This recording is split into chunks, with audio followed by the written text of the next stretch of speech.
अब बात कर लेते हैं जिनका 27, 28 और 29 नंबर है। ऐसे कैंडिडेट कैसे पास हो सकते हैं, क्योंकि ये 1 नंबर से फेल हो रहे हैं, तो इनको क्या करना चाहिए। तो सबसे पहले यहाँ पर हम बात कर लेते हैं SC ST कैंडिडेट के लिए और साथ में PH कैंडिडेट। अगर आप PH कैंडिडेट हैं और आप 27 नंबर लेकर आए हैं, किसी भी कैटेगरी से हैं, आप एग्ज़ाम यहाँ पर क्लियर कर सकते हैं। ठीक है, आपका एग्ज़ाम क्लियर हो जाएगा। उसके बाद हम बात कर लेते हैं यहाँ पर क्या है कि SC ST कैंडिडेट के लिए। अगर आप 28 नंबर लेके आए हैं, जो SC ST की कैंडिडेट हैं, ठीक है, SC ST कैंडिडेट अगर 28 नंबर लेकर आए हैं और वो फीमेल भी हैं SC ST कैटेगरी में, ठीक है, आप लोग भी ध्यान दीजिएगा, तो आप यहाँ पर एग्ज़ाम पास कर सकते हैं, आपका नाम क्या है कि रिजल्ट में आ सकता है। फिर बात कर लेते हैं 29 नंबर वाले का। जो 29 नंबर जनरल कैंडिडेट होंगे, ठीक है, अब SC ST और उनका तो काम खत्म हो गया, जनरल OBC EBC जो भी आते हैं 29 नंबर में, जिनको आरक्षण 5% अवेलेबल होता है खासकर, तो 29 नंबर के अंदर जो फीमेल हैं, फीमेल अगर किसी भी कैटेगरी की हैं, जैसे कि जनरल की हैं, OBC की हैं, तो जो फीमेल हैं अगर इनका 29 नंबर है तो ये भी एग्ज़ाम पास कर सकती हैं। क्योंकि जो पिछले बार का डाटा एंट्री ऑपरेटर का था, ठीक है, वहाँ पर कुछ ऐसे कैंडिडेट थे जिनका क्या है कि 29 नंबर था, फीमेल की मैं बात कर रहा हूँ, उनका सिलेक्शन हो गया था, कुछ का नहीं भी हुआ था। ठीक है, तो यहाँ पर हम क्लियर नहीं बोल सकते हैं, लेकिन ऐसा सिस्टम था, ऐसा नियम था, ऐसा नोटिफिकेशन में कहा गया था। तो 35% का आप लोगों को क्या है कि आरक्षण देखने को मिलता है हर एक भर्ती के अंदर, आपको पता है। तो यहाँ पर जो फीमेल हैं, जनरल कैंडिडेट हैं, अगर उनका 29 नंबर है तो उनका पास होने का चांस है, उनका रिजल्ट में नाम आ सकता है। अब बात कर लेते हैं ऐसे कैंडिडेट जो 29 नंबर से मतलब एज अ मेल कैंडिडेट, ठीक है, अगर आप पुरुष हैं और 29 नंबर है, आप 1 नंबर से फेल हो रहे हैं, तो आपको क्या करना होगा। आपको बता दें फ्रेंड्स, आपको सबसे पहले अपनी आंसर शीट अच्छे तरीके से चेक कर लेना होगा कि आंसर शीट में ऐसा कोई क्वेश्चन तो नहीं है जो बेल्ट्रॉन ने 2 बार पूछ लिया हो। ठीक है, अगर ऐसा कोई क्वेश्चन से बेल्ट्रॉन ने रिपीट कर दिया हो 2 बार, तो वहाँ पर भी आपको 1 नंबर मिलने का चांस है। ऐसा कोई क्वेश्चन तो नहीं है बेल्ट्रॉन ने जिसका जवाब आंसर वहाँ पर गलत दे दिया आंसर शीट पे, उसके लिए भी आप ऑब्जेक्शन कर सकते हैं। ऐसा कोई क्वेश्चन तो नहीं है जो आउट ऑफ सिलेबस आ गया हो बेल्ट्रॉन में, ठीक है, उसके लिए भी आप ऑब्जेक्शन कर सकते हैं। ठीक है, ये बहुत सारे ऐसे मेथड हैं जिसके लिए आप ऑब्जेक्शन कर सकते हैं।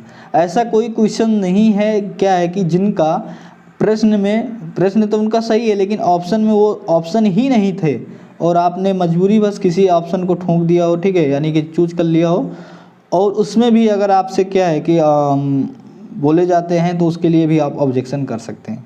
ऑब्जेक्शन करने के लिए आपको डॉक्यूमेंट्स भी अपलोड करने होंगे बेल्ट्रॉन के लिए, सपोर्टेड डॉक्यूमेंट्स, जो चीज़ें आपने, जैसे कि मान के चलिए 27 नंबर का क्वेश्चन आउट ऑफ सिलेबस था, तो 27 नंबर के क्वेश्चन के साथ आप मैटर टाइप करके क्या है कि भेज सकते हैं बेल्ट्रॉन को। अब इसके लिए कैसे करेंगे, यहाँ पर आप देखेंगे स्टेनोग्राफर ऑब्जेक्शन लिंक दिया गया है, सिंपली यहीं पर आपको क्लिक कर देना है। ठीक है फ्रेंड्स, और यहाँ पर देख पा रहे हैं लिंक बताया जा रहा है, नोटिस भी साथ में दिया जा रहा है, और ये नोटिस जो है खासकर है कि 9/11/2022 तक ही आप लोग यहाँ पर ऑब्जेक्शन कर सकते हैं, उसके बाद आप लोग ऑब्जेक्शन नहीं कर सकते हैं। अब यहाँ पर नीचे आओगे तो यहाँ पर आपको ऑब्जेक्शन की लिंक मिल जाएगी, यहाँ पर आप क्लिक कर देंगे, ऊपर नोटिफिकेशन था।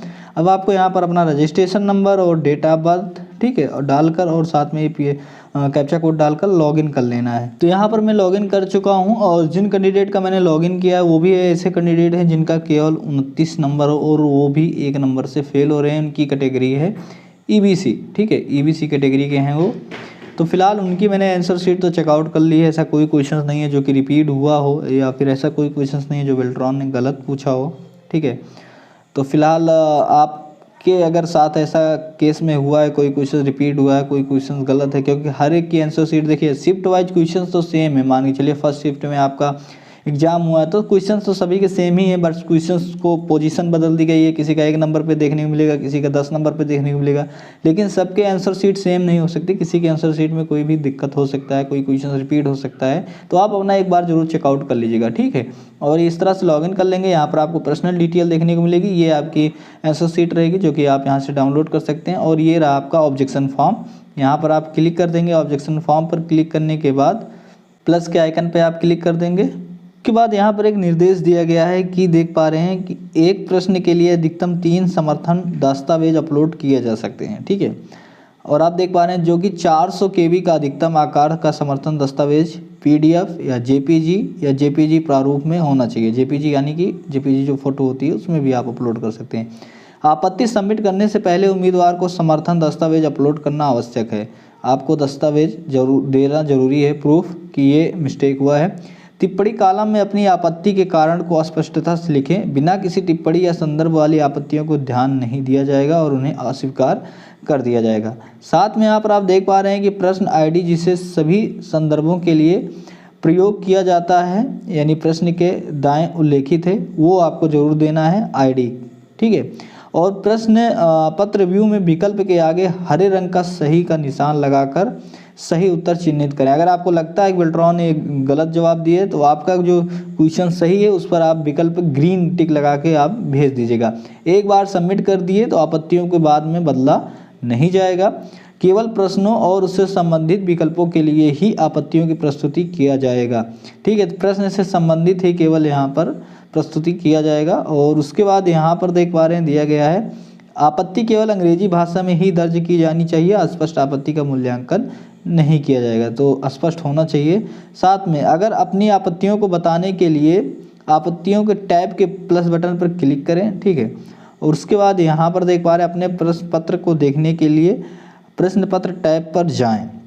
तो चलिए यहाँ पर क्लोज पे क्लिक करते हैं। यहाँ पर आपका पोस्ट, डेट ऑफ एग्ज़ाम और शिफ्ट, सेकंड शिफ्ट पहले से ही सिलेक्ट रहेगा। उसके बाद यहाँ पर आपका क्वेश्चन ID है, ठीक है। और यहाँ पर आप देख पा रहे हैं नेचर ऑफ ऑब्जेक्शन है और यहाँ पर रिमार्क दिया गया है। सिंपली जो क्वेश्चन आपको गलत लगता है यहाँ पर आप सिलेक्ट करेंगे। सिलेक्ट करने के बाद लगभग सभी क्वेश्चन के यहाँ पर नंबर, जैसे कि सेकंड शिफ्ट में जो थे इनका दिया गया, जैसे 61 से स्टार्ट है, 60 क्वेश्चन आते हैं तो 60 का दिया गया है। आपको लगता है कि 61 नंबर वाला क्वेश्चन या 62 नंबर वाला आउट ऑफ सिलेबस था या फिर इसका 2 बार रिपीट हो गया था ऐसे, तो यहाँ पर वो आप सिलेक्ट कर सकते हैं। जैसे कि आपको दिखाते हैं, मान चलिए मैं 62 वाला सिलेक्ट कर देता हूँ, ये देख पा रहे हैं कुछ इस तरह से सिलेक्ट हो जाएगा, ठीक है। फिर से यहाँ पर क्या है कि उसको स्क्रॉल करके चेकआउट कर सकते हैं, दूसरा कोई सिलेक्ट कर सकते हैं, ठीक है। तो इस तरह से आप कर सकते हैं। अब आपको यहाँ पर आंसर शीट में आ जाना। ये रहा आपका क्वेश्चन ID, इसे क्वेश्चन ID कहते हैं। क्वेश्चन आपका सामने रहेगा। तो अगर मान के चलिए आपको लगता है 49 नंबर का क्वेश्चन आउट ऑफ सिलेबस है तो ये क्वेश्चन ID आप वहाँ पर सेलेक्ट कर देंगे। इस क्वेश्चन ID का लास्ट नंबर यहाँ पर देख पा रहे हैं 117 है, ठीक है। आप अपने आंसर शीट में चेकआउट कर सकते हैं, इस तरह से यहाँ पर कर सकते हैं। यहाँ पर देख पा रहे हैं ऑब्जेक्शन किसके लिए कर सकते हैं, इनकरेक्ट है अगर क्वेश्चन साथ में आउट ऑफ सिलेबस है, ऑल ऑप्शन इनकरेक्ट है, ठीक है।